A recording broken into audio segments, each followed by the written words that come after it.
Presiden Prabowo resah dengan maraknya premanisme berkedok organisasi masyarakat atau ormas yang mengganggu iklim investasi usaha. Pemerintah pun membentuk Satgas Terpadu Operasi Penanganan Premanisme.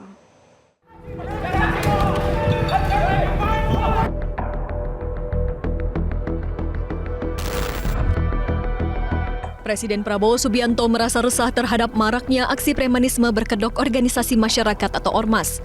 Menurut Menteri Sekretaris Negara, Presiden Prabowo resah dengan keberadaan ormas yang melakukan aksi premanisme sehingga menghambat investasi. Presiden tengah mencari solusi persoalan sosial tersebut dengan berkoordinasi dengan Kejaksaan Agung dan Kapolri agar premanisme ormas tidak mengganggu iklim usaha dan ketertiban masyarakat. Mengatasnamakan organisasi-organisasi masyarakat, tetapi justru tidak menciptakan iklim berusaha yang kondusif. Jadi Pak Presiden, pemerintah betul-betul resah, dan beberapa hari yang lalu beliau berkoordinasi dengan Jaksa Agung, berkoordinasi dengan Pak Kapolri untuk mencari jalan keluar terhadap terutama pembinaan terhadap teman-teman ormas supaya tidak mengganggu iklim usaha dan mengganggu keamanan ketertiban masyarakat. Adapun aksi premanisme berkedok ormas kian meresahkan pengusaha. Bentuknya, aksi premanisme ini beragam, mulai dari intimidasi, proposal kegiatan, hingga pemalakan. Asosiasi pengusaha pun meminta pemerintah bertindak tegas, tidak hanya sebatas wacana saja. Bentuknya beragam, Mas, mulai dari kegiatan-kegiatan yang sifatnya intimidasi kepada security kita, berbentuk proposal-proposal untuk kegiatan-kegiatan yang kalau tidak diberikan kemudian muncullah amarah yang lebih anarkis, menutup pabrik atau menghalangi truk-truk kita.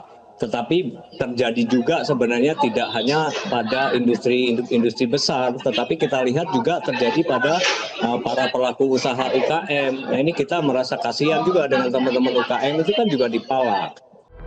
Untuk menindak aksi premanisme, pemerintah membentuk Satgas Terpadu Penanganan Premanisme dan Ormas Meresahkan.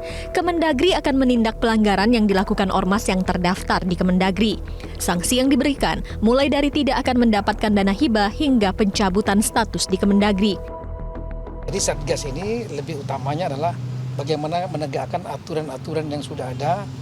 Jadi siapa yang berbuat apa. Sekali lagi, yang kalau pidana ya otomatis penegak hukum kepolisian. Kalau yang berbadan hukum dari Kementerian Hukum. Kemudian kalau yang terdaftar di Kementerian Negeri, otomatis dari Kementerian Negeri. Salah satu sanksinya adalah membuat surat untuk melepaskan status keterdaftarannya. Nah, apa resikonya ya ormas-ormas yang tidak terdaftar, yang dinyatakan tidak terdaftar ini tidak mendapatkan pelayanan fasilitas pemerintah. Misalnya mendapat dana hibah nggak boleh. Masa tugas. Keberadaan ormas yang menyimpang dari fungsi sosialnya dan yang merongrong ketertiban dan rasa aman para pelaku usaha tentunya tak dapat dibiarkan terus-menerus. Negara tak boleh kalah oleh aksi premanisme. Tim Liputan, Metro TV. Jelajahi cara baru mendapatkan informasi. Download Metro TV Extend sekarang.